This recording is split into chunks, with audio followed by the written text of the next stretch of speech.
તો Limbdi ST bus stand ખાતે વિદ્યાર્થીઓનો હોબાળો અને 20 થી વધુ ગામની એસટી બસ નિયમિત ન આવતા વિદ્યાર્થીઓમાં રોષ ફેલાયો છે. એસટીના અભાવે વિદ્યાર્થીઓ ખાનગી વાહનમાં મુસાફરી કરવા મજબૂર બન્યા હોવાનો દાવો કર્યો અને તાત્કાલિક ગામડાઓમાં જતી બસો નિયમિત અને સમયસર કરવાની વિદ્યાર્થીઓએ માંગ પણ કરી. માંગનો સ્વીકાર ન થવા પર બસ રોકો આંદોલન કરવાની ચીમકી પણ વિદ્યાર્થીઓએ ઉચ્ચારી.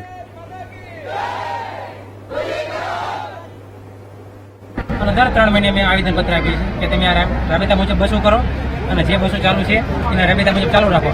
પણ એમની મનમાની પ્રમાણે ચાલુ કરે છે, મનમાની પ્રમાણે બંધ કરે. કોણ કરે છે મનમાની? એ ડેપો મેનેજર જ્યારે આવે ત્યારે ચાલુ કરે અને બીજો ડેપો મેનેજર બદલાઈ જાય પાછા બંધ કરી નાખે. આવું લગભગ મેં 3 વખત મારી પોતાના નામની અરજી આપેલી છે અને હજી પણ એના નિવારણ નથી આવ્યા. અને નિવારણ આવે છે તો 3 દિવસ આવે છે, 3 દિવસ બંધ થઈ જાય છે. અને લગભગ અત્યારે જાણવામાં એવું મળ્યું છે કે 3 દિવસમાં અત્યારે નવા ડેપો મેનેજર આવે છે, એનું નામ તો મને ખ્યાલ નથી, પણ લગભગ 24 થી 25 ગામની બસો બંધ કરી નાખી છે. સવારની બંધ કરી છે, બપોરની બંધ કરી છે અને સાંજની બંધ કરી.